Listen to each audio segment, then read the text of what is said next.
Kindly take your seats, please. We'll be starting with the third symposium. So let me warmly welcome you all back for the symposium number 3. Now, with the symposium number 3, we'll be highlighting some of the emergencies in respiratory health when it comes to pregnancy. So the symposium 3 is all about maternal respiratory emergencies. Respiratory emergency, the quest to save 2 lives. This symposium will be moderated by Dr. Malit Pereira. I would like to cordially call upon the following dignitaries onto the stage. Dr. Vatsala Gunasinghe, Dr. Asha Samaranayaka, Dr. Vipula Bataduarachi, Dr. Amanda Ranavira, and Dr. Anuma Veeravardhana. Okay, welcome back after a refreshing session. So we'll start without much delay. So this session is on respiratory emergencies, and this will be a case-based discussions. And I will cordially invite Dr. Rasika, Senior Registrar of the Professorial Unit, Disosa Hospital, to start with the case presentations. Thank you very much, sir. So we will move on to our first case scenario of this symposium. Mrs. F.Z., who is a 38-year-old mother from Piliyandala, and she is a primary and it's IVF pregnancy. So she presented to us as a casualty admission and at PO of 34 weeks plus 6 days. And she complained about sudden onset severe shortness of breathing for 5 hours, which is associated with central chest pain, dry cough, but there's no fever. And also uncomplicated past medical and surgical history with her. On admission, her BMI was 36 kg per square meter. She was dyspneic and not pale or cyanose and normal temperature. And her GCS is normal. Pulse rate 92 beats per minute. Blood pressure is normal. And her saturation is 92% on air. And respiratory rate was 24 per minute. And bilateral air entry also reduced. Abdomen is soft and untender. And also there is edema and tenderness over the right lower limb. We did some investigations.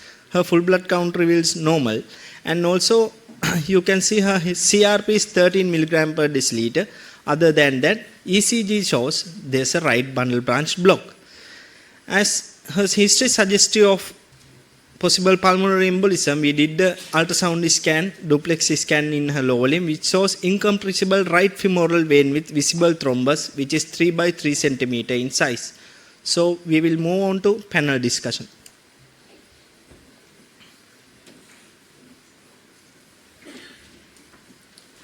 Thank you, Rasika. So I will invite now Dr. Vatsala Gunasinghe, Consultant Respiratory Physician in National Hospital for Respiratory Diseases, to tell us about the differential diagnosis and the management of this patient. Thank you, Dr. Malit. First of all, I'd like to thank both colleges for inviting me to present today. And you have seen the case, and you must have realized she has several risk factors for pulmonary thromboembolism with higher maternal age, and also she has presented with acute dyspnea and with chest pain, and has evidence of DVT in lower limbs. So most likely diagnosis here is pregnancy complicated with pulmonary embolism. So having that in mind, we'll go to the discussion regarding the pulmonary embolism in pregnancy. My lecture outlines are the epidemiology, outcomes and evaluation, and regarding the management. So you know that postpartum and pregnancy period is well-established risk factor for VTE, and it's most common in the postpartum period compared to antepartum period, and it's a very significant cause for maternal mortality. Our Sri Lanka data is compared to Western world, where it comes to about the third important cause of maternal mortality, or the leading cause, and can contribute to about 9 to 10% of maternal mortality. We have seen this slide before. This describes the risk factors for thromboembolism in pregnancy. So you know the pregnancy itself is a hypocoagulable state where there's changes in the clotting factors, venous stasis, as well as endothelial damage. And as well as there are certain other risk factors like fetus-related risk factors like multiple pregnancies, as well as maternal risk factors such as diabetes, poor nutritional stages, advanced age, obesity, and so on. So it is very important when you are assessing the patients in an acute situation to know about these risk factors. So what is the presentation? Of course, it's very variable and non-specific because sometimes the pulmonary embolism can be very minor one, so it might be very significant. And generally, the symptoms might overlap with the symptoms of pregnancy itself, such as dyspnea.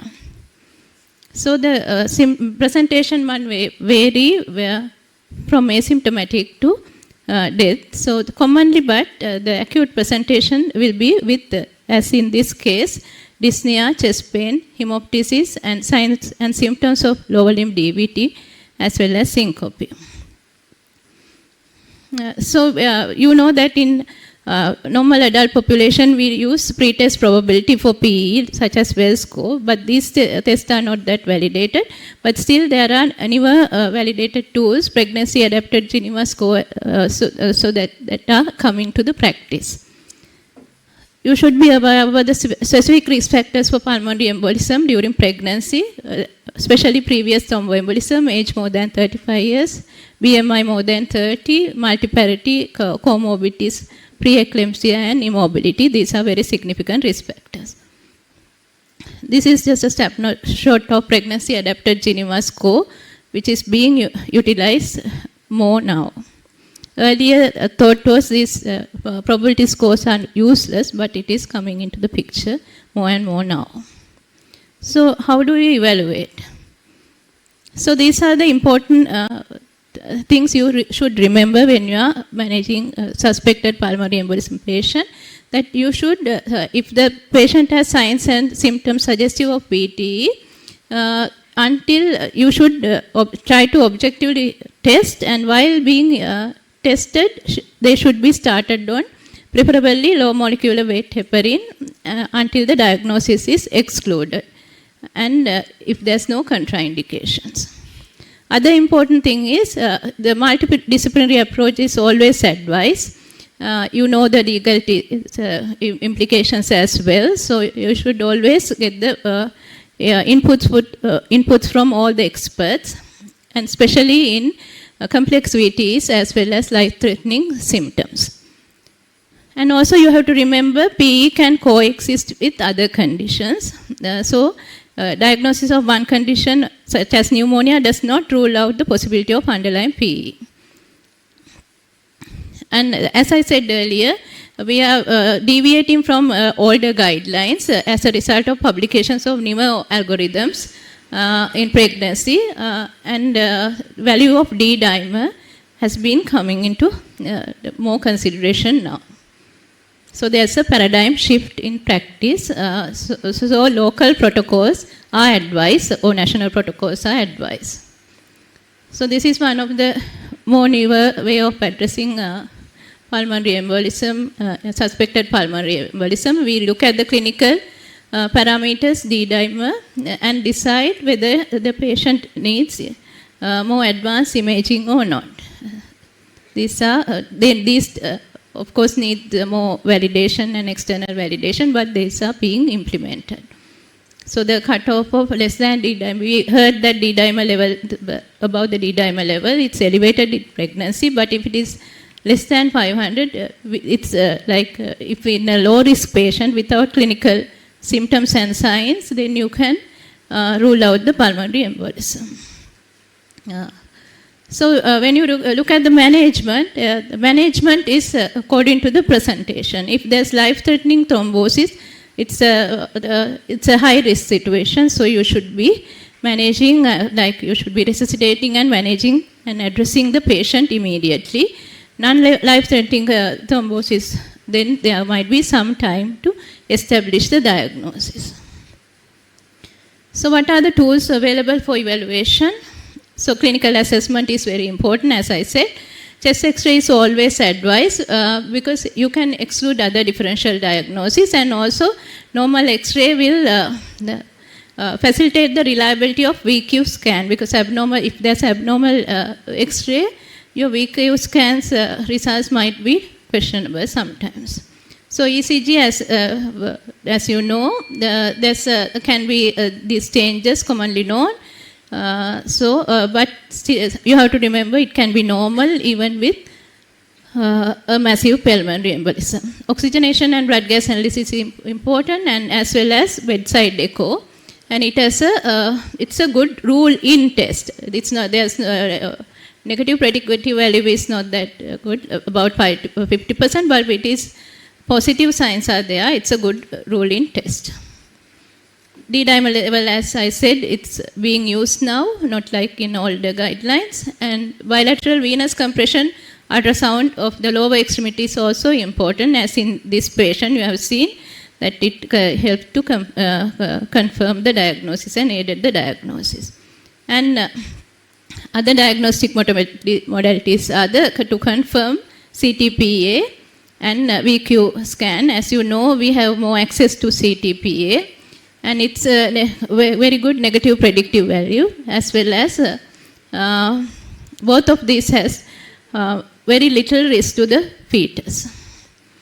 And also we discussed about use of ultrasound in emergency situation, emergency department.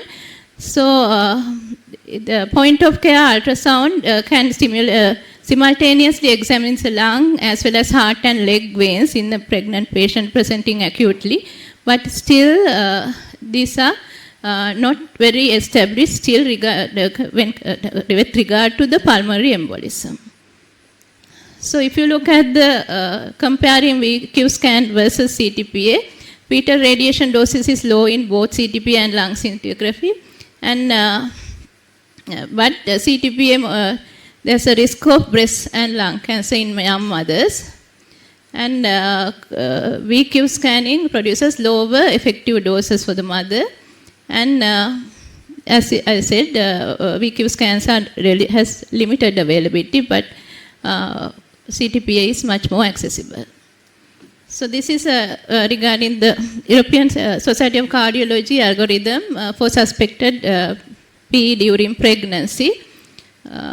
So that follows what we said. We to look at the probability and look at the D-dimer and start on treatment and assess with chest X-ray. Then think about doing ultrasound of the lower limbs, and if it is present, then we manage as PE, and if it is negative, then you go for the other specific tests as PE or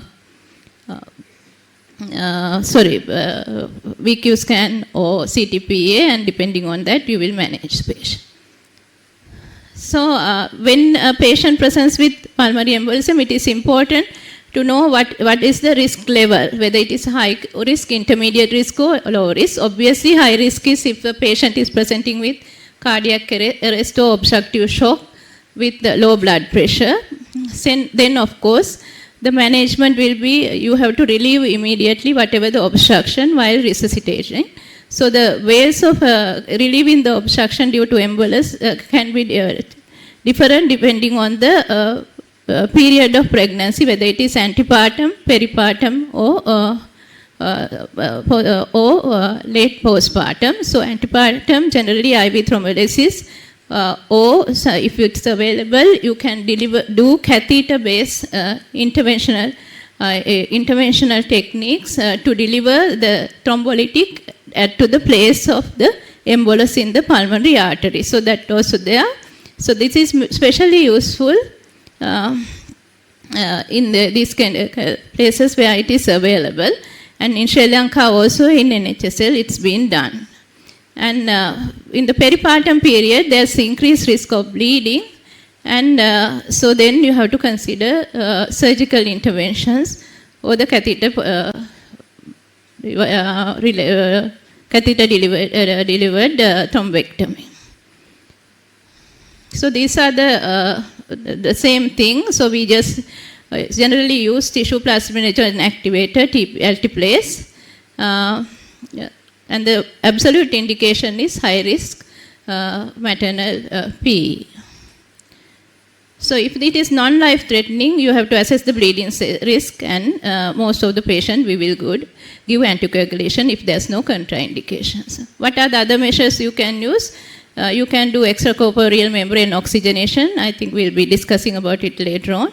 And also you can plan the surgery. And also inferior vena cava filter also has a place in when managing P in pregnancy. We prefer to insert retrievable IVC filter because these are most of these cases are reversible.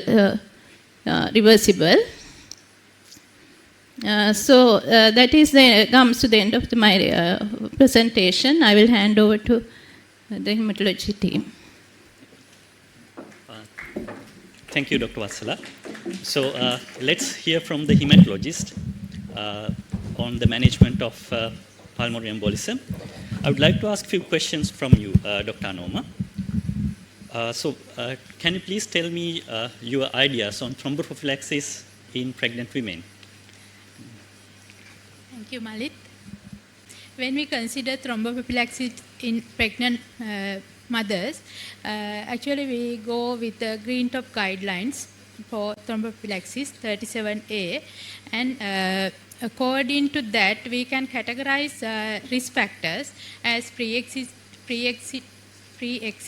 risk factors, obstetric factors, and some temporary risk factors. Depending on that, we can see whether the patient needs thromboprophylaxis during pregnancy. There are some conditions they definitely need thromboprophylaxis during pregnancy, like if the patient has had DVT in past, they should be on thromboprophylaxis during pregnancy as well as for 6 weeks postpartum. And if the patient is having high thrombophilic like antiphospholipid syndrome, they also should be on thromboprophylaxis during pregnancy. Other than that, there are multiple risk factors we have to consider, like other minor thrombophilias, age more than 35 years, BMI more than 30, or if the BMI more than, there are risk score. If the BMI is more than 1, we take as one risk factor. More than 4, if it is more than 40, there is 2 risk factors. Like that, we can calculate. If in obstetric risk, if it is multiple pregnancy, IVF, and if there is patient is in labor or preeclampsia, like that, there are a lot of obstetric risk factors as well. If the patient is admitted to the hospital with infection, it can be a transient risk factor for thrombosis. Therefore, if the total risk score is more than 4, they should be on thromboprophylaxis. In this patient, actually the patient is 38 years old with BMI more than 30 and with IVF pregnancy, and therefore ideally that patient should be on thromboprophylaxis from 28 weeks of POA. But according to history, I didn't see she was on thromboprophylaxis. That may be the reason. She has had thrombosis in DVT and had a pulmonary embolism as well.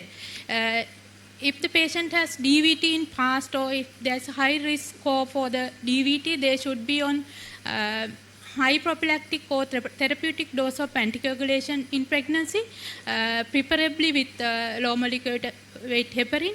We usually use enoxaparin. Other than that, we can use tinzaparin, fondaparinus, but in our country, most of the time we used enoxaparin. And for those patients should be on thromboprophylaxis for 6 weeks postpartum as well, considering the risk of bleeding and other risk factors for bleeding. Other patients, other than those high-risk patients, we can consider thromboprophylaxis with lower dose of enoxaparin. Thank you, Dr. Anoma.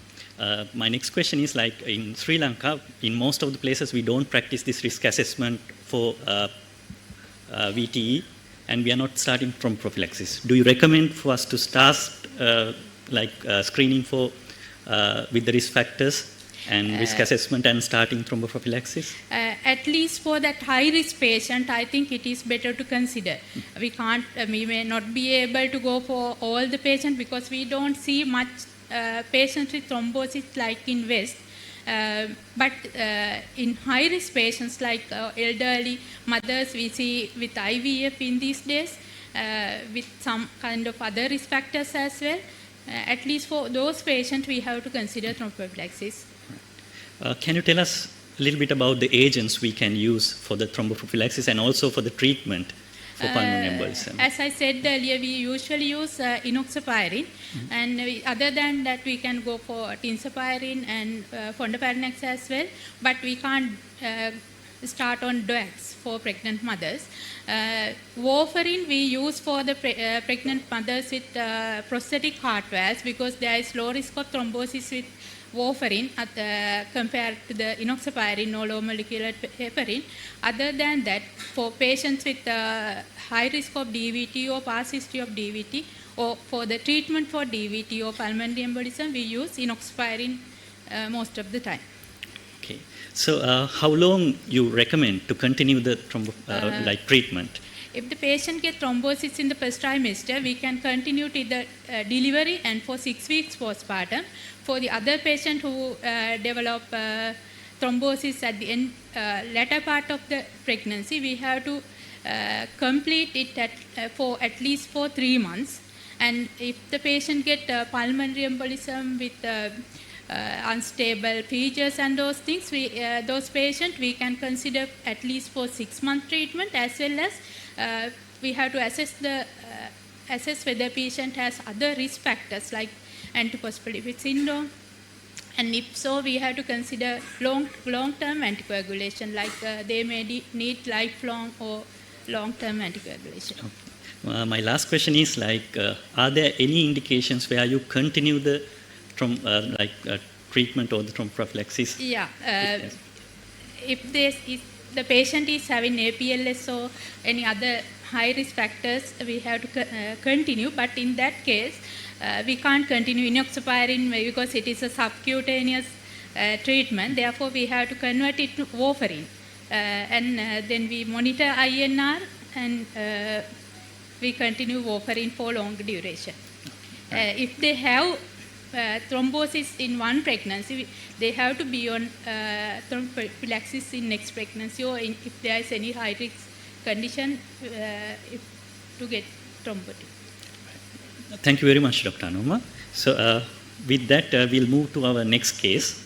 I will again invite Dr. Asika to present our next case.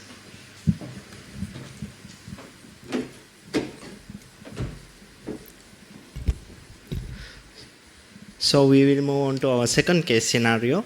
Mrs. AK, who is a 39 years old mother from Kottave, and also she's a primary mother, and she's a diagnosed patient with type 2 diabetes mellitus for 3 years duration. Due to her poorly controlled diabetes mellitus, which is further complicated with polyhydramnios, actually we induce her labor at period of gestation of 38 weeks. And just after artificial rupture of membrane at the labor room, she complained about severe shortness of breath, which is associated with severe chest pain and headache, and also she complained confusion. On examination, she was dyspneic and also sinus, and GC is 11/15, and pulse rate is tachycardic, and blood pressure is also low. Saturation is 88 on air.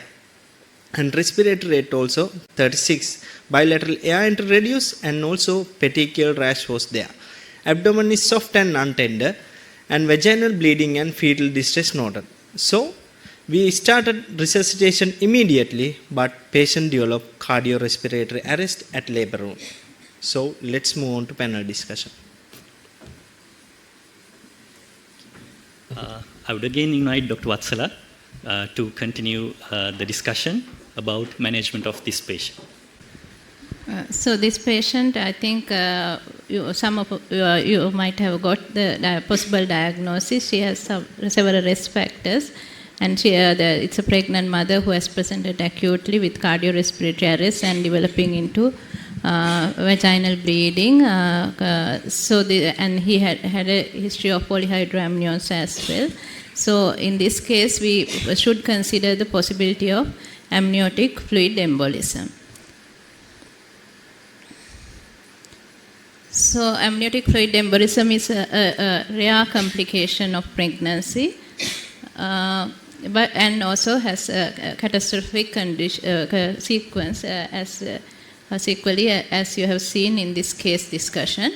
And if you look at the pathophysiology, it's felt that whatever the amniotic fluid material is getting into the blood and causing a cytokine storm as a result of the exposure to unknown antigen, and it's probably related to amniotic fluid content, and also typically occurs during labor or delivery. And it's also sometimes thought may be related to the infected material. But in normal labors as well, sometimes you can find the amniotic fluid in blood, amniotic fluid material in the blood, but without the development of amniotic fluid embolism. So actually what happens is origin is unknown. And also it's good to know the risk factors, and although the risk factors are not firmly established, these risk factors are good to be kept in your mind.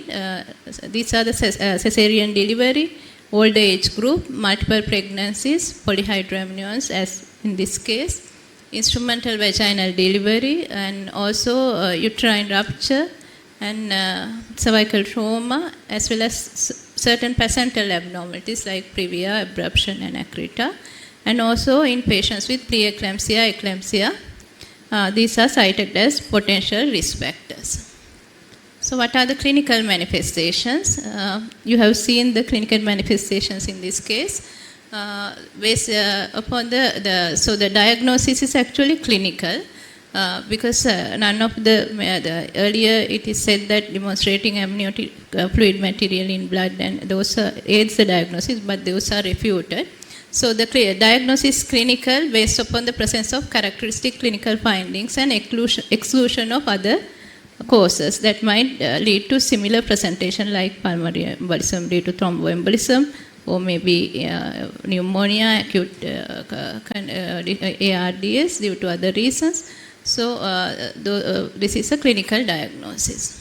And it should be suspected in pregnant or recently postpartum women who experience sudden cardiovascular collapse with severe respiratory difficulty and hypoxia, and the involvement of the CNS with seizures, and also evidence of disseminated intravascular coagulation as that was seen in this case presentation. So if you summarize the clinical sequelae, these are the clinical sequelae which actually develop very quickly. So it can be cardiovascular manifestation like hypertension, arrhythmia, right and left heart failure, cardiogenic shock and cardiac arrest, and respiratory manifestations are maybe hypoxemia, pulmonary edema, acute respiratory distress syndrome, respiratory arrest, hematological, as we discussed, hemorrhage, hemorrhagic coagulopathy, DIC, and also they can develop seizures and altered mental state. So if you look at the management as is perceived, it must be a multidisciplinary management, and all the specialists like critical care, maternal fetal medicine, obstetricians, respiratory care, nursing, anesthesia specialists should be involved. And the management is mainly supportive, and you should always manage empirically manage the other possible differential diagnosis until they are excluded. And also there's a need for immediate delivery that is mainly if the fetus is over 23 weeks of gestation. It will be discussed later regarding this fact. And prognosis is poor. It's a cause of high risk factor for high maternal mortality risk, and also among the survivors they might have persistent neurological deficits due to cerebral hypoxia. So this is American Journal of Obstetricians and Gynecology recommendations. So you should consider amniotic fluid embolism as a differential diagnosis of sudden cardiorespiratory collapse in laboring or recently delivered women. And they do not recommend the use of specific diagnostic laboratory tests either to confirm or refute the diagnosis. It remains a clinical diagnosis. And it's recommended to provide immediate high quality cardiorespiratory resuscitation with standard basic cardiac life support or advanced cardiac life supports as necessary. And also, as I said earlier, multidisciplinary team approach is highlighted. And immediate delivery is recommended in the presence of fetus more than 23 weeks of gestation. And we should provide the adequate oxygenation, ventilation, and maybe you should think about the vasopressors and inotropic agents if they are indicated. And you should avoid excessive fluid administration. And as explained earlier, because coagulopathy may follow cardiovascular collapse, we should assess for clotting status early and manage aggressively, and you might have to follow the standard massive transfusion protocols. Yes, that's all. Thank you. Thank you, Dr. Vatsala. So, Dr. Amanda Ranavira is in charge of the intensive care unit today. So, I would like to invite her to give us some views on ICU management of this kind of patients. Thank you very much, Malin. So these patients are pretty sick when they come into ICU.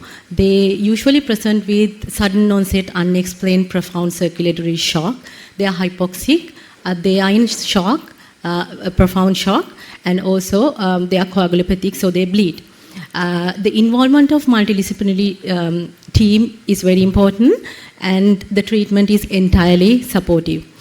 Early tracheal intubation is needed if they are already not intubated. Usually they come intubated because the shock is so severe, so they usually get intubated at the scene of cardiac arrest or deterioration somewhere maybe in the wards or in the labor rooms.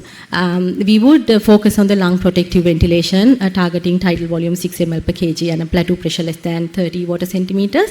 And we will take all measures to improve oxygenation. As you all may be aware, what we do in the ICU to improve oxygenation is we increase FiO2 and we increase the PEEP in order to recruit the alveoli and improve oxygenation. And then we paralyze the patient in order to reduce the oxygen consumption, and we ventilate with inverse ratio or IE ratio of 1:1. So there is a bit of an issue here when we ventilate with inverse ratios, because you get more time for inspiration and less time for expiration. So your carbon dioxide will build up, which may be harmful for these patients because they have severe pulmonary hypertension sometimes with pulmonary vasoconstriction, and carbon dioxide rise will aggravate the pulmonary vasoconstriction. The other options would be to prone them if the PF ratio is the ratio between the partial pressure of oxygen and the inspired oxygen concentration. So if the PF ratio is less than 150, we would consider proning these patients. There are case reports of success after proning these patients because they have severe ARDS following this amniotic fluid embolism and non-cardiogenic pulmonary edema. Failing everything, we would consider early referral to a ECMO center. We have one center in Sri Lanka based in Karapitiya. But when the PF ratio is less than 80, we would consider early referral. However, in our setup, as we don't have any retrieval streams, it's very difficult to transfer these patients to a ECMO center with high oxygen levels and high vasopressor and inotrope support. So there are practical problems associated with that. For the cardiovascular instability, we would always try to guide our vasopressors and inotropes used with the cardiac output monitoring, and vasopressors like noradrenaline and inotropic agents like dobutamine and milrinone can be used. Problem with dobutamine is it will drop the diastolic pressure, tachycardia, and the patient will go into more arrhythmias. If there is evidence of pulmonary vasoconstriction and right heart dysfunction, there is always place for milrinone, which is a potent inodilator. That means it increases contractility and dilate the pulmonary vessels. So it addresses two issues. It increases the contractility and it addresses your pulmonary vasoconstriction as well. And it is available in Sri Lanka. And we would always go ahead with echocardiographic assessment just to see what the heart does. Initially, what happens in these patients is due to extensive pulmonary vasoconstriction, their right heart fails. And in the echo, you will see dilated right ventricle. And because of the severe pulmonary hypertension, you get regurgitant murmurs. And with the dilatation of the right ventricle, the septum is shifted toward the left. So you get left ventricular dysfunction, and ultimately they start with right heart failure and ultimately they go into biventricular failure. Obviously we have to liaise with the hematology team in order to manage the coagulopathy, guided by the point of care testing ROTEM. So the other thing that I wanted to emphasize here is in the case of cardiac arrest, resuscitation should occur as soon as recognized according to ALS guidelines. This amniotic fluid embolism has very high mortality ranging from 11 to 44%. Out of the patients who die, about 50% die within first hour of presentation, unfortunately, and the neonatal survivors is around 40%. Displacement of the pregnant uterus to left is very important because it will prevent the aortocaval compression and increase the venous return to the heart. So think about doing perimortem cesarean section if period of amenorrhea is more than 24 in an event of cardiac arrest. The idea is to improve maternal cardiac output by 25% and increase the chance of getting return of spontaneous circulation for the mother. The baby is survival is the added advantage, but we usually focus on the mother first. And if there is no return of circulation within first 4 minutes of CPR, we have to consider perimortem cesarean section, and we need to deliver the baby within first 5 minutes of onset of resuscitation. This 5-minute interval is because when you deliver the baby within first 5 minutes, the neurological outcome of the baby is better due to a minimum risk of hypoxic brain injury. Thank you. Thank you, Amanda. So we'll have the question and answer session at the end of the session. Our next speaker is Dr. Asha Samaranayaka. She is the consultant respiratory physician in Colombo South Teaching Hospital. She will speak to you about acute exacerbation of asthma. Thank you, Dr. Malit, for that kind introduction. And also I would like to thank both colleges for inviting me for this valuable session. So I have received a patient, actually in fact a call to see a patient who is 34-year-old, primary, and she is at 34 weeks of period of castration and was complaining of worsening difficulty in breathing associated with dry cough, and there was an expiratory noise suggestive of wheezing over last 2 days. However, there was no any fever history. Further inquiry shows that she has a contact history of cough and fever by a household contact.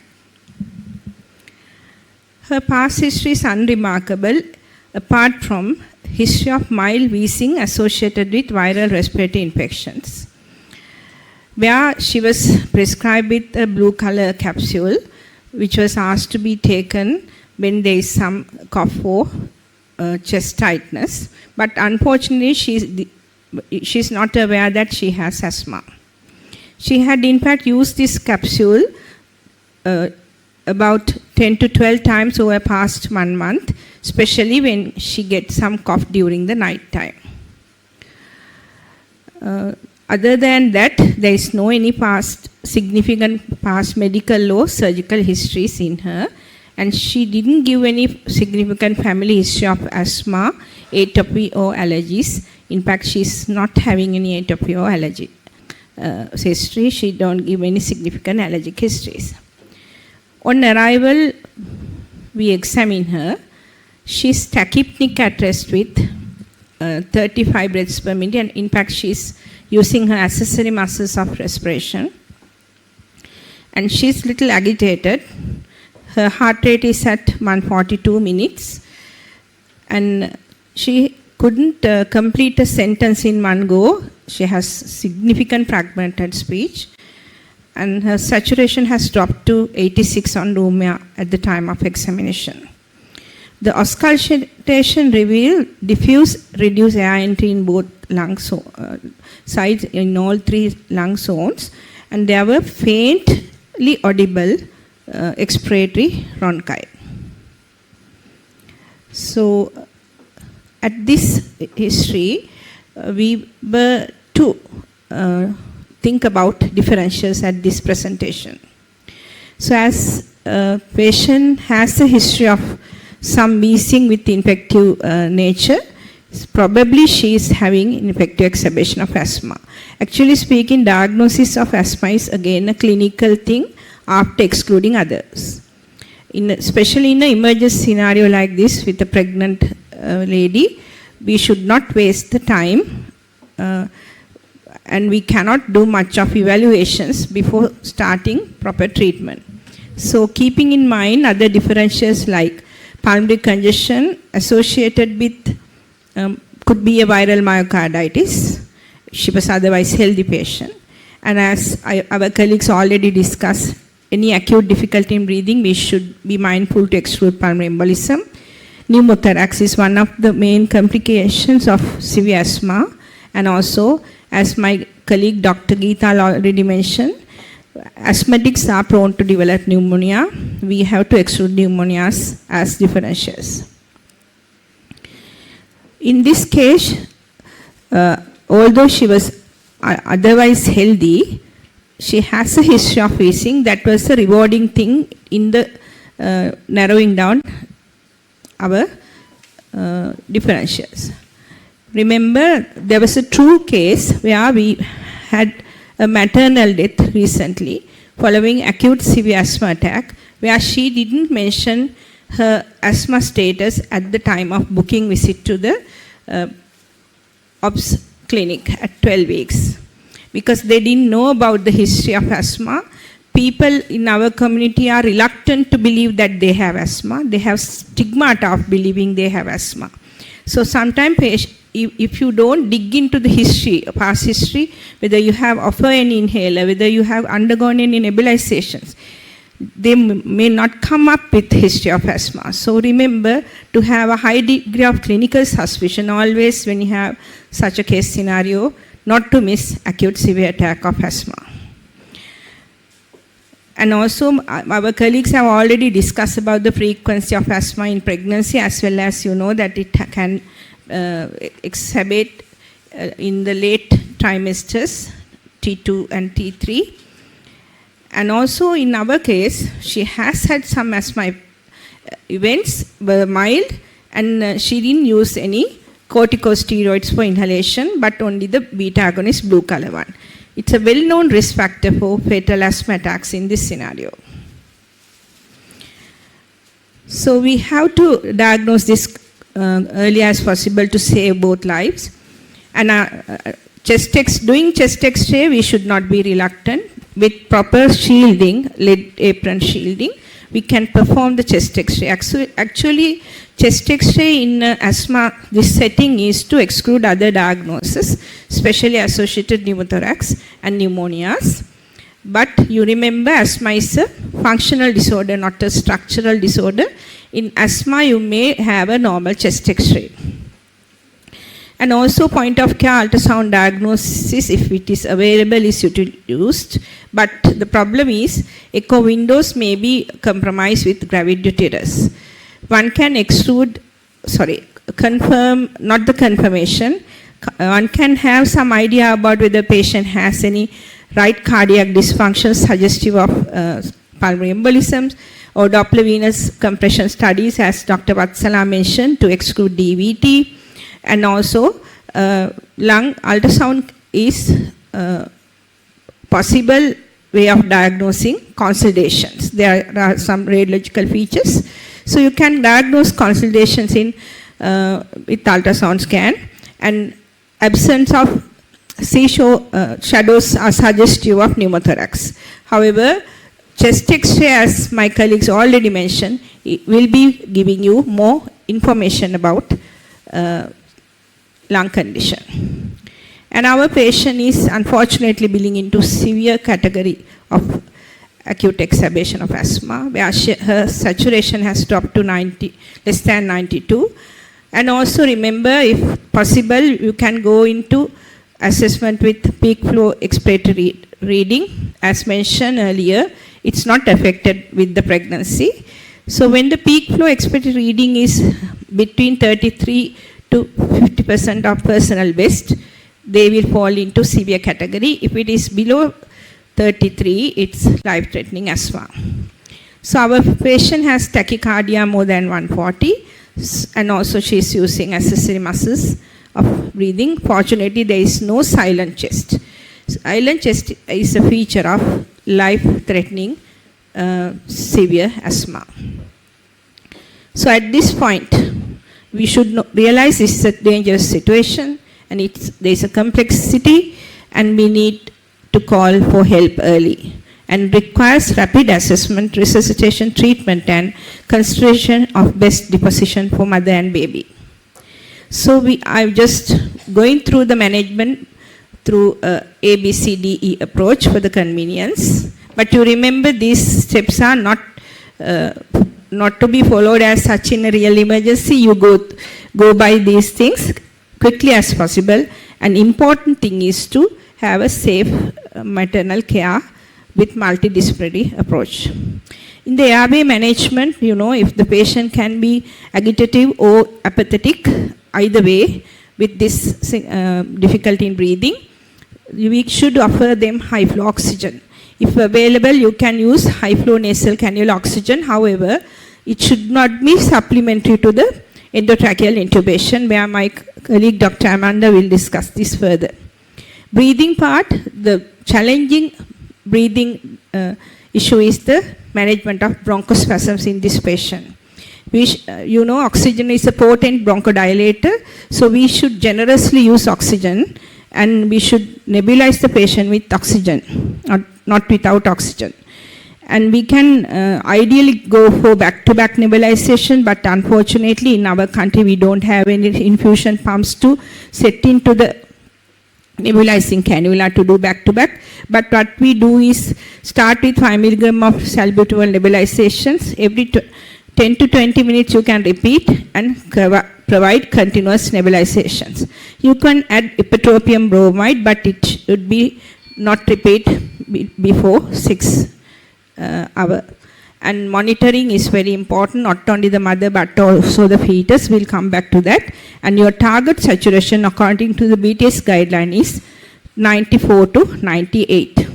And as there is aortocaval compression by the gravid uterus, patient should be, as far as possible, should be nursed in left lateral position. And we have done a blood gas of our patient. I think this is all already discussed. You should not compare the blood gas values as a non-pregnant patient, because there are physiological changes in pregnancy where certain parameters are little different in pregnancy. So these are the changes as already discussed. pH can be slightly increased, alkaloid pH, but still in the physiological range. For the partial pressure of oxygen, there will be no change, but one should aim to maintain more than 70 millimeter of Hg of partial pressure of oxygen in pregnancy. And in the carbon dioxide is the tricky one.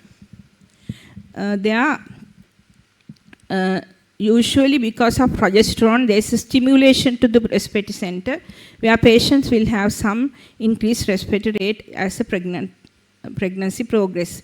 Therefore, they will have slightly washing out CO2. Therefore, our carbon dioxide safe range is different than in non-pregnant patients. So remember not to miss hypercarbia in pregnant patient. Remember in asthmatic, even in non-pregnant patient, hypercarbia, the normocarbia is also a dangerous sign. In asthma, at the beginning, they will have tachypnea, so they will wash the CO2 out. Usually, hypocarbia is the feature in asthma. If the CO2 is normalizing, it is considered as a dangerous sign. So it danger doubles or triples when the patient is pregnant. And remember this value 28 to 32. And also because of increased renal excretion, they will have a lower bicarbonate levels. So in our patient, we have a hypoxia as well as hypercarbia. It's a type 2 respiratory failure, and she's hypoxic. So circulation, I will call for help. I will call Dr. Malit and Dr. Amanda for help this patient. And meantime, I will monitor the patient for circulation, maintaining adequate hydration, and I will start IV hydrocortisone, 200 milligrams statin, repeating it 4 hourly. I will correct the blood sugar level as well as electrolytes, especially potassium. You know, with salbutamol back-to-back nebulizations, they will lose potassium, and that will impair the muscle power. And also, I will check on blood for inflammatory markers as well as other organ functions. If still the patient's response is poor, I will give IV magnesium 1 to 2 gram over 20 minutes. Before that, I will check the blood pressure because it can sometimes compromise blood pressure because it's a potent vasodilator. Other additional therapies we'll try until our colleagues are helping at the ICU. We can start intravenous aminopril. Remember, it's not an contraindication. However, if the patient is already on thiopilines, avoid giving loading dose, but you can start with the maintenance dose. And high-dose corticosteroids for inhalation like Pulmicort we can start. And ideally, in ideal setup in developed countries, they have oxygen mixtures called Heliox. Sorry about the spellings. Heliox is a helium-oxygen mixture where airway resistance is lower than usual air. Disability scoring, we have to do sugar and correct it and monitor the level of consciousness according to the APUV criteria. We all know this. And monitoring part, I would like to ask Dr. Malit, what will you do in this scenario to monitor the fetus, because it's a definitive mandatory assessment as recommended by the BTS guideline. Of course, like in acute severe asthma, monitoring the fetus is important because the fetus can also go into hypoxia. However, like in very early pregnancy, so at the threshold of viability, I don't think we need to consider the fetal well-being. But beyond that stage, then we have to do continuous CTG monitoring while we are treating her. And if the fetus is showing distress despite adequate resuscitation, then we have to think of delivering the baby. But that would be a combined decision which should be taken by all the specialists. Okay, thank you very much. Meantime, our duty is to monitor the mother with her conscious state, and her vital parameters needed to be monitored. And also exposure-wise, remember we had to see PV bleeding. She can go into preterm labor because of the risk of preterm labor with infections are high. And she may have vomiting, diarrhea, or we have to check about the hemodynamic status by monitoring urine output. In the environmental OE assessment, we need adequate help with adequate staff to move the patient from the escalate to ICU as well. And we have to have a quick multidisciplinary plan to safely deliver the baby or care the mother. both. So summarizing about the BTS guidelines, there are no any contraindications in the drugs used in acute attack of asthma compared to that of non-pregnant values. There are myths about using aminopillins. You can use. And you can use same steroid doses as already mentioned. Also, you can give montelukast leukotriene receptor antagonist. There are no contraindication and no teratogenicity even in early trimesters. And about the acute asthma in pregnancy, always it should be managed as a multidisciplinary approach. Drug therapy in acute asthma is similar to non-pregnant.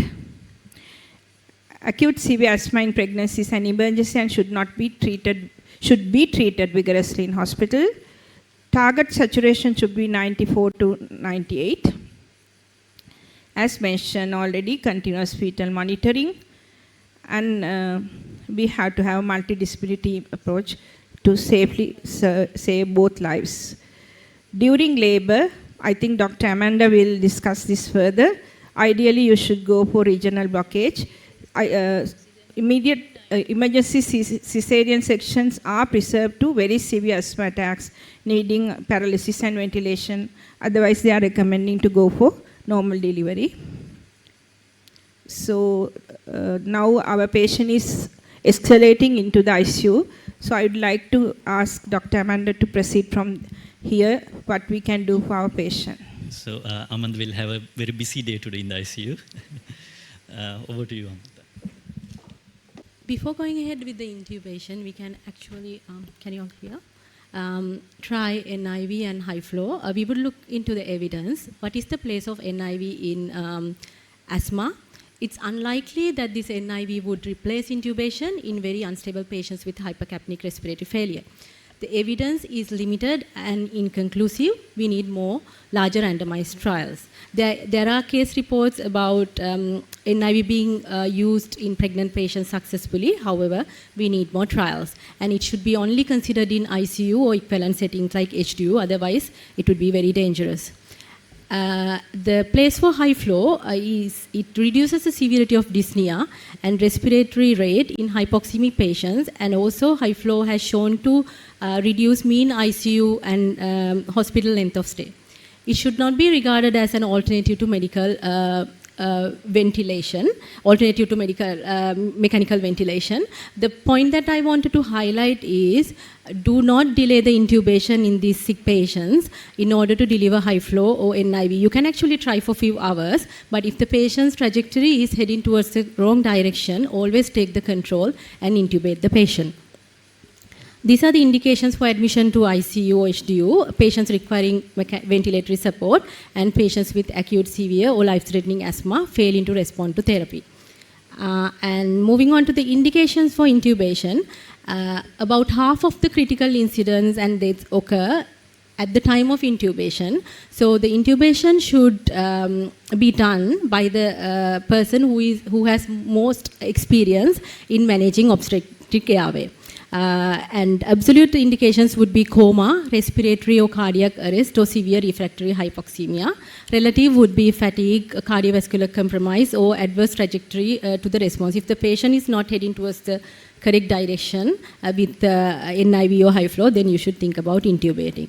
And the other thing I wanted to highlight is because of this progesterone-driven increase in minute ventilation, their carbon dioxide is low compared to the normal non-pregnant population. It would be somewhere around 28 to 32.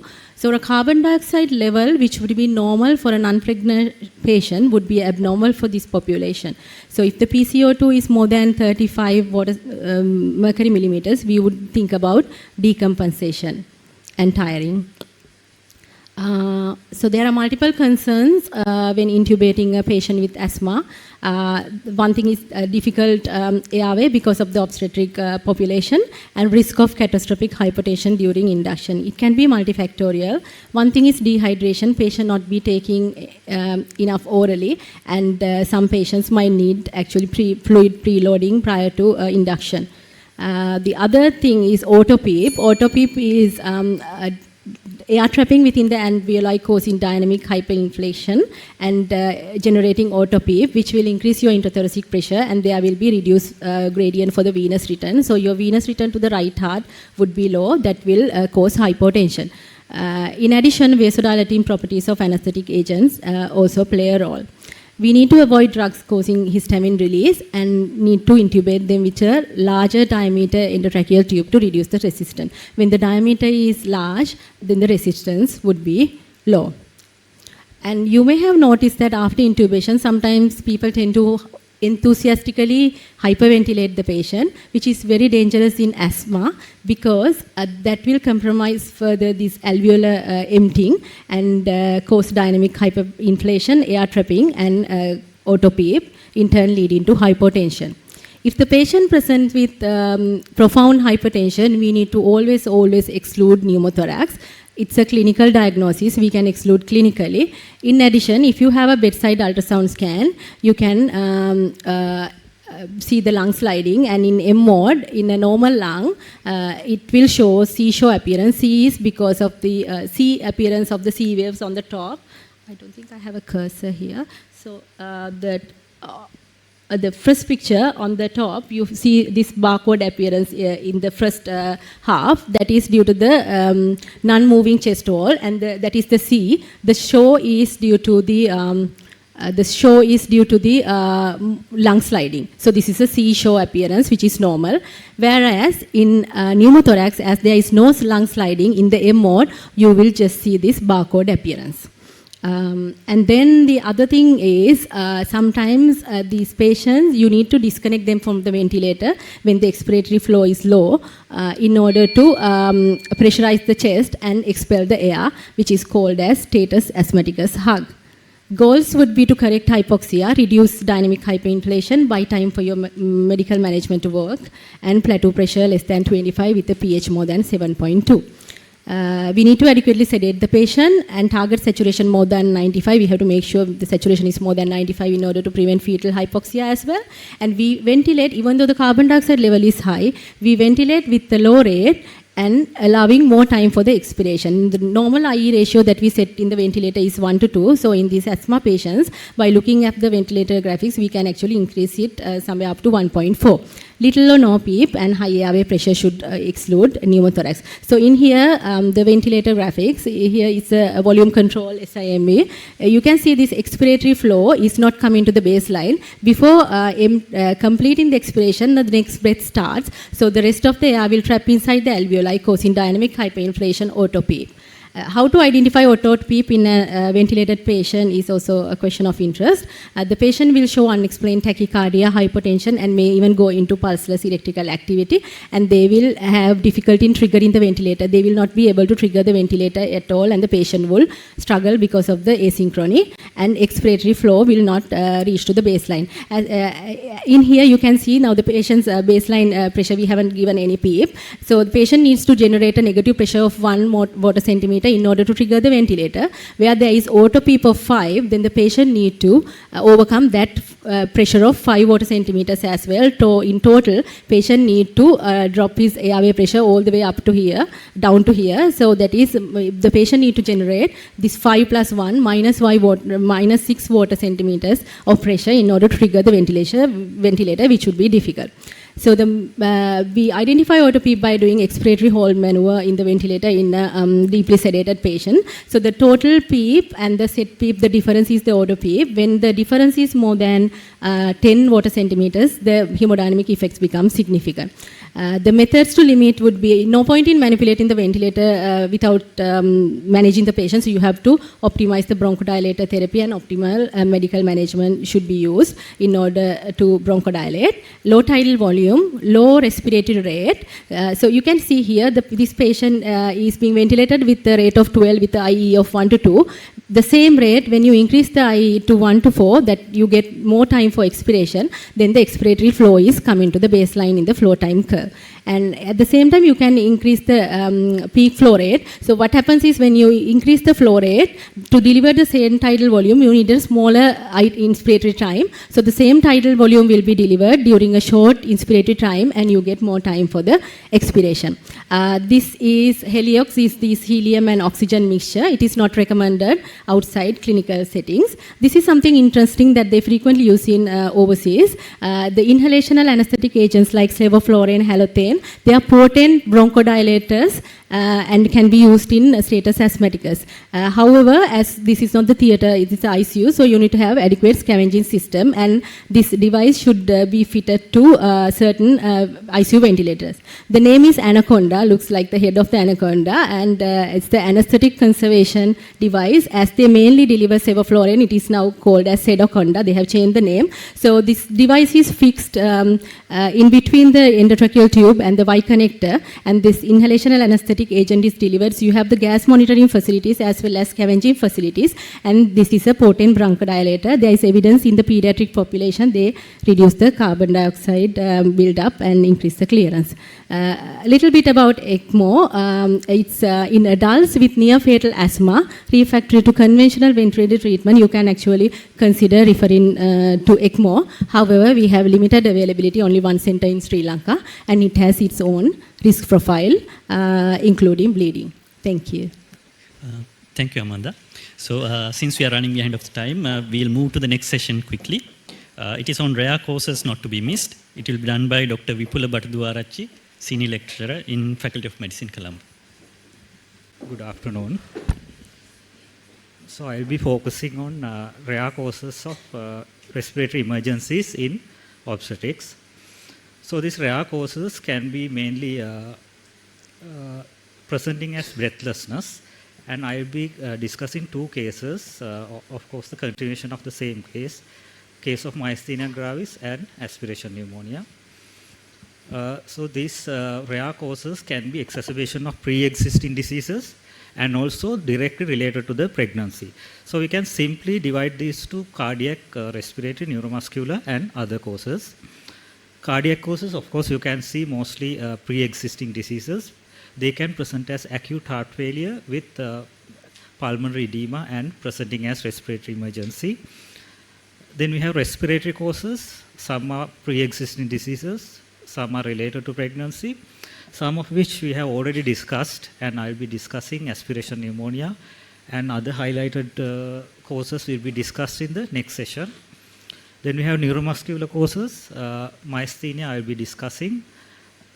Then we have other causes, which are actually most of the cases lungs are secondarily involved, or it could be an important differential diagnosis or contributing to respiratory emergencies. So it's important to consider those as well. Moving on to the case scenario, this is a 27-year-old female presenting to the emergency department with cough, increased secretions and dyspnea. She had a history of asthma, myasthenia gravis and thymectomy, and she was at 31 weeks of gestation. Myasthenia was refractory to standard medical therapy, therefore she was on plasmapheresis for every 3 weeks. She was also on corticosteroids. She had ptosis and difficulty in mastication. She had nasal congestion for 3 days with a sore throat and fever suggestive of an viral infection. She was in respiratory distress. She had tachypnea and tachycardia. SpO2 was 100 on 35% FiO2 face mask. She had stridor examination. Heart and lungs were normal. Abdomen was gravid but non-tender. Remaining physical examination was unremarkable. Chest radiograph was normal. ABG, there was hypocapnia with slight towards the basic value, and her maximum inspiratory pressure was low. Given her poor respiratory status, she was trialed on BiPAP and it was failed. Then she was intubated and sent to intensive care unit. She was started on IV pyridostigmine and IM dexamethasone. IVIG was previously ineffective, therefore she underwent plasma exchange. Myasthenia is an autoimmune neuromuscular disorder, and it is caused by autoantibodies against nicotinic acetylcholine receptors or muscle-specific tyrosine kinase receptors. Thymomas are frequently associated with myasthenia. During pregnancy, 30% of the patients improves, 30% remain stable, and 40% there is worsening of symptoms, and there is increased risk of preterm birth in the setting of congenital myasthenia. And also, it is mostly caused by polyhydramnios due to loss of fetal swallowing. Patient typically present with painless fluctuating weakness of skeletal muscles and can be diagnosed by clinical symptoms, EMG or hydrophonium. Important differential diagnoses are Lambert-Eaton myasthenia syndrome, Guillain-Barré, botulism, overdose, tick paralysis, intracranial pathology or anticholinergic crisis. In 50% of the patients, life-threatening respiratory muscle weakness and inability to clear secretion often leading to respiratory failure, often triggered by respiratory infection like in this case, and also emotional stress, thyroid disease, electrolyte abnormalities, surgery, trauma and medication changes can trigger. So early intubation is very, critical in these patients. With regard to medications, the standard therapy include acetylcholine esterase inhibitors, corticosteroids and immunosuppressants, and also plasma exchange and IVIG, which have similar efficacy. Pulmonary exchange requires every other day, one exchange every other day for 10 days. IVIG administered for 5 days. Concurrent use is avoided because plasma exchange may remove IVIG. However, it can be given sequentially. Between IVIG and plasmapheresis, IVIG is more preferable to plasmapheresis because plasmapheresis may cause maternal hypertension and decrease placental perfusion. Often prednisolone high dose can be given to these patients. Corticosteroids will give results in about 2 weeks and remission can be achieved in about 80% of the patients. However, other immunosuppressants like methotrexate and MMF are avoided due to teratogenic potential. Then medication to facilitate airway management often used in these patients. The acetylcholine receptors are reduced in number at the neuromuscular junction. So drugs, depolarizing agents like succinylcholine will show a reduced response. So they may need twice the dose. And also pyridostigmine can reduce plasma cholinesterase activity that can lead to increased neuromuscular blockade caused by succinylcholine. In contrast, the non-depolarizing drugs may cause increased sensitivity at the neuromuscular junction. Therefore, drugs like vecuronium may need only the half of the dose. Magnesium sulfate is contraindicated in these patients because it blocks the release of acetylcholine from the presynaptic nerve endings. With regard to delivery, vaginal delivery is encouraged because uterus doesn't have striated muscle. However, the second stage of the labor, there is involvement of the striated muscle. Therefore, these patients may need vacuum extraction assisted delivery. Caesarean section is only offered in selected cases. Epidural anesthesia is preferred. However, narcotic analgesia and muscle relaxant should be avoided in these patients. Antenatal care, these patients, the fetus may develop arthrogryposis multiplex congenita, which presents with non-progressive multiple joint contractures, small palate and jaw. The lung hyperplasia and neonatal often lead to neonatal and perinatal death. This can be detected in the polyhydramnios and limb contractures are detectable in ultrasound. Therefore, serial ultrasounds are recommended. Postnatal care, transient neonatal myasthenia gravis can happen due to crossing of the antibodies. They can present with weak tone, cry, hypertonia, poor sucking, ptosis, and respiratory problems. Treatment is supportive, like NG tube feeding, respiratory support, oral and intravenous acetylcholine esterase inhibitors. Only in severe cases, IVIG and plasma exchange is offered. With regard to breastfeeding, it is not contraindicated. Drugs like pyridostigmine and corticosteroid can secreted in breast milk. Therefore, breastfeeding is delayed 4 hours after taking these medications. Breastfeeding is contraindicated if the patient is on these immune suppressants. Continuation of the same case, this patient, while in the ICU, she was on tracheostomy and she developed worsening hypoxemia following an event of tracheostomy cleaning. And she had worsening infiltrate bilateral in the chest X-ray, elevated WBC count and inflammatory markers.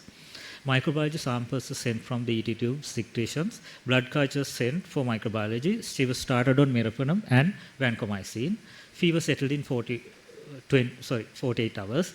Antibiotics were continued for 5 days and she was extubated and transferred to the ward. Aspiration in pregnancy, it's a very important condition. Mendelssohn syndrome initially described actually in the obstetric patient undergoing labor. They have high risk of developing, getting aspiration and fatal complications. Chemical pneumonitis often followed by severe pneumonia. Bacteria present in the oropharynx and also liquid content and gastric, the solid content can, the aspiration can occur with those, with them. Then Mendelssohn syndrome presents with bronchospasm, cough and cyanosis. The aspiration of gastric content much worse, and they present with tachypnea, pulmonary edema, hypotension and hypoxemia. In the chest X-ray, in a recumbent patient, the posterior segment of the upper lobes and superior segments of the lower lobes are involved. In an erect patient, involve bilateral basal segment, mid lobe and lingula. However, chest X-ray can be normal even. These are the high risk, the risk factors. Anything causing elevation of the intragastric pressure, including vigorous palpation of the abdomen, can lead to aspiration, and also immune suppression, hospital visits and intubation also contributes. The prevention is more important. The regional anesthesia is preferred in these patients. They should be kept nil by mouth, ideally for 24 hours. Chemoprophylaxis often minimize the risk and can be given histamine 2 receptor antagonist and metoclopramide. Typical pneumonia develops after 24 hours after the event. If we keep the gastric pH above 2.5, risk is minimal. Therefore, we can use proton pump inhibitors. The treatment is supportive with hydration, antibiotic therapy, oxygen, bronchodilators and ventilator support. Antibiotic therapy should cover gram-negatives, gram-positives and anaerobes. The supportive treatment include hydration, antibiotic therapy, supplemental oxygen, bronchodilators. The ET secretions and blood flow microbiology may not be conclusive. It is best to avoid invasive samples. Better to take brush samples over washers and aspirates. Proper ET tube care is very important. Prophylactic antibiotics should be bactericidal, broad spectrum, covering resistance. Later can be narrowed down. Microbiology opinion should be asked and should monitor for segmental complications like segmental collapse, ARDS, obstructive pneumonia, empyema, septic shock. Ultrasound chest is an important investigation to monitor complications, and respiratory opinion should be asked. The choice of antibiotics, same principles as in non-pregnant patient. However, should look for fetal toxicity, teratogenicity and excretion in breast milk. And risk should be individualized to the patient. If the patient is recently hospitalized, receive parenteral antibiotics. If there is risk factors for MRSA and Pseudomonas, previously been colonized or infected with those two organisms, empirical treatment should cover those two. The antibiotic regimes include piperacillin, tazobactam, ceftazidime, imipenem, meropenem or colistin in combination with vancomycin or linezolid. Later, if the samples are negative, this can be narrowed down. However, it's a little bit controversial if the patient is specially responding well. In our setting, resistant Acinetobacter baumannii infection is an important cause. The anaerobic coverage is not encouraged in some of the guidelines due to low quality evidence. It is only given if the patient has developed lung abscess or emphysema. With regard to clindamycin, the concern is about Clostridium difficile colitis. The clindamycin, ampicillin, sulbactam and carbapenem has similar efficacy. In our setting, rather than ampicillin, sulbactam, we use piperacillin, tazobactam. Then clindamycin is given as a additional therapy if the patient has severe periodontal disease coupled with necrotizing pneumonia or lung abscess. However, should monitor for C. difficile colitis. Glucocorticoids, again, there is no proper evidence in the setting of aspiration pneumonitis or pneumonia. In the BTS guidelines, they have similar recommendations. However, they recommend amoxicillin, but in our setting, it's more appropriate. Coamoxiclav is more appropriate. In the patient with penicillin allergy, macrolides except erythromycin can be added. However, tetracycline, aminoglycosides, and fluoroquinolones are contraindicated. Aminoglycosides, of course, contraindicated in both pregnancy and myasthenia gravis because aminoglycosides blocks acetylcholine release from the presynaptic nerve endings. Minimum the duration of treatment is about 5 days, and longer duration is required if the patient shows slow clinical response, necrotizing pneumonia, lung abscess, or empyema. Okay. So thank you. Sorry for rushing, and I thank both colleges for inviting me. Thank you, Dr. Vipula. So back to you, Amanda, again. So we are admitting this patient as well to the ICU. So please let us know your concerns when you receive a patient with aspiration. Thank you, Malik. Now this patient has come to ICU now with aspiration pneumonia, risk of acute respiratory distress syndrome. We should always focus on the lung protective ventilation, targeting the tidal volume 6 ml per kg and a plateau pressure less than 30. And we should focus on prompt disease control with either IVIG or PLEX and continue the steroids. And enteral pyridoxytigmine can be given via the NG. At the same time, we should be vigilant about the patient developing cholinergic crisis, which is rare.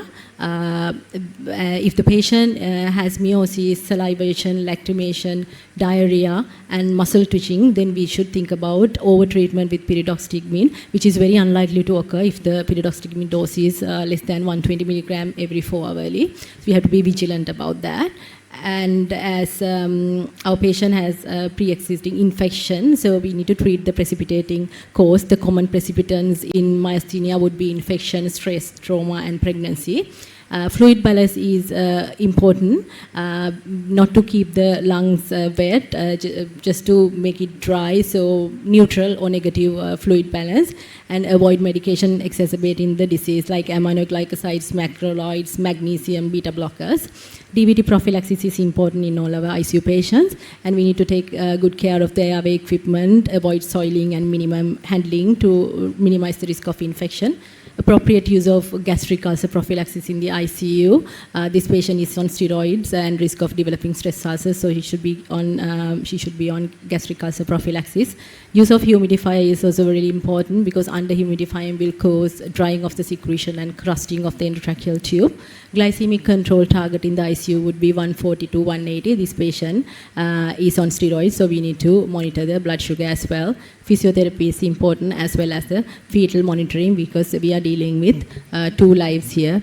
Just to mention briefly about prevention of VAP, because this patient has aspiration pneumonia and at risk of developing VAP, ventilator-associated pneumonia, because aspiration is a risk factor for the development of ventilator-associated pneumonia. The main pathophysiology would lie on microaspiration and biofilm formation within the endotracheal tube, which occurs within first 24 hours of intubation.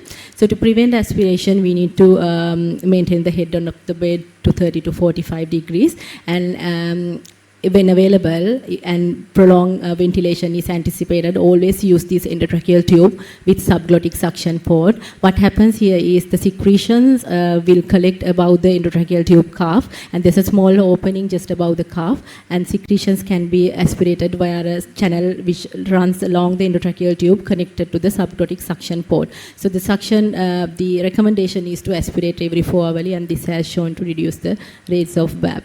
Maintaining ET tube cuff pressure is also important, around 20 to 30 water centimeters. We can measure the cuff pressure using a device. If it is less than 20, risk of aspiration, and more than 30 will cause tracheal pressure necrosis. Prevent colonization of the upper airway and GI tract is also important. What we usually use in our ICU setup is 0.2% chlorhexidine. Minimizing the duration of mechanical ventilation is the other thing that we need to address. So always give a sedation hold and assess readiness. If readiness for extubation daily, do daily sedation holds. And if the patient is appropriate and then there is no contraindication, just extubate the patient. But if the patient is not appropriate and not heading towards the correct direction, do not extubate prematurely. Otherwise, you have to re-intubate the patient, and we will be going back to square one. So when extubating the patient, we can consider extubating them to a non-invasive ventilation CPAP, BiPAP, or high-flow nasal cannula. Thank you. Thank you, Dr. Amanda. So we come to the end of our presentations. I think we are running behind the time. Do we have any time for the questions? Just one question. Is there a place for doing emergency section when you need resuscitation for mother because of for the resuscitation? When the mother is in respiratory failure, are there any guidelines to say at this point better to deliver the baby and to enhance the resuscitation? Sorry, the question is not clear to me. Is it regarding the perimortem cesarean section or? Yeah, I mean, for the sake of resuscitation to saving the mother's life, Yeah.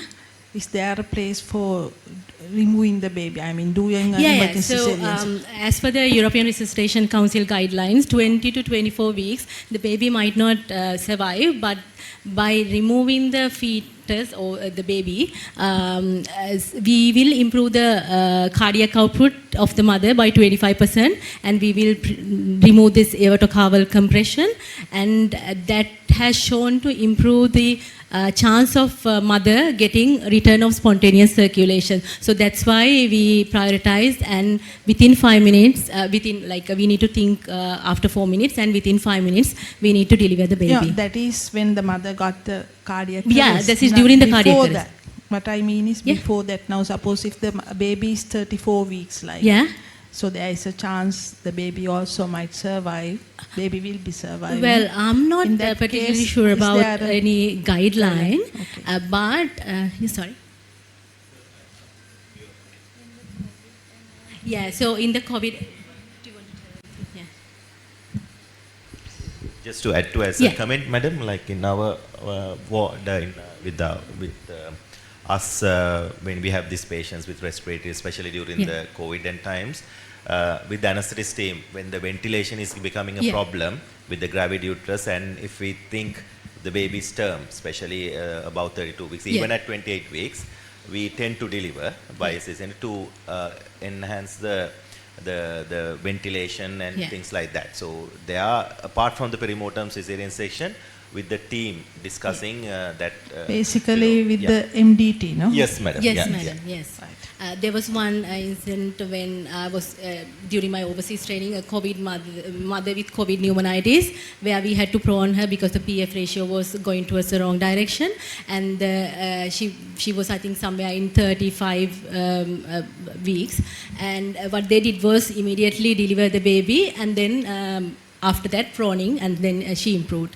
So yeah. Any more questions?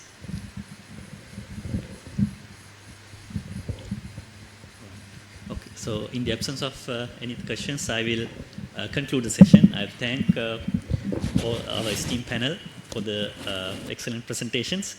So lastly, I would give some take-home messages from our session. For suspect pulmonary embolism, you have to start treatment while being evaluated if there's no contraindication. And amniotic fluid embolism can present with profound unexplained circulatory collapse, so you have to suspect that when you come across a patient like that. And as we stressed in the previous lectures as well, for asthma, you have to continue the treatment because it is mandatory to prevent catastrophic emergencies. And we must not forget the rare causes as well. Thank you. Indeed, it was a very informative as well as stimulating panel discussion highlighting the practical aspects and importance of the management of respiratory emergencies when it comes to pregnant women. In appreciation of the contribution towards the success of the symposium, may I cordially call upon Dr. Niranjan Disanayaka, President, Sri Lanka College of Pulmonologists, and Dr. Prabodhana Ranavira, Senior Obstetrician and Gynaecologist, to distribute the tokens of appreciation to the moderator as well as the panel of experts.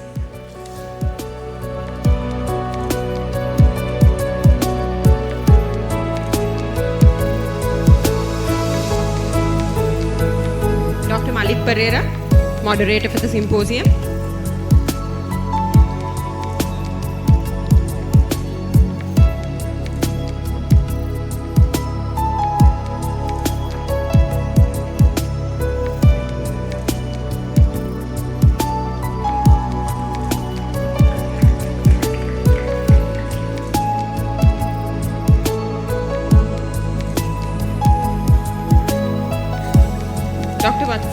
Weerasinghe.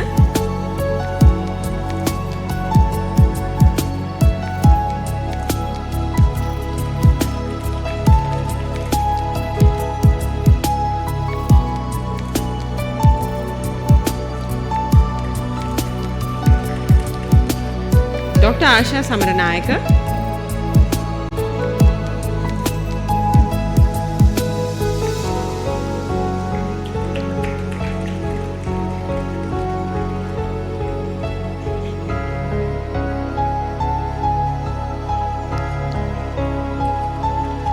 Dr. Vipula Bhattaduarachi.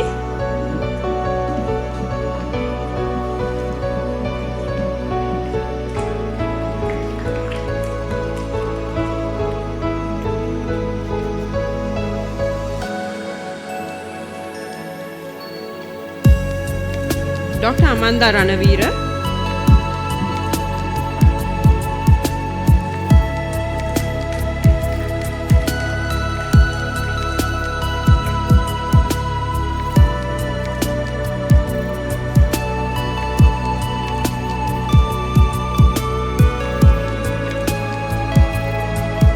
Dr. Anoma Veerawa.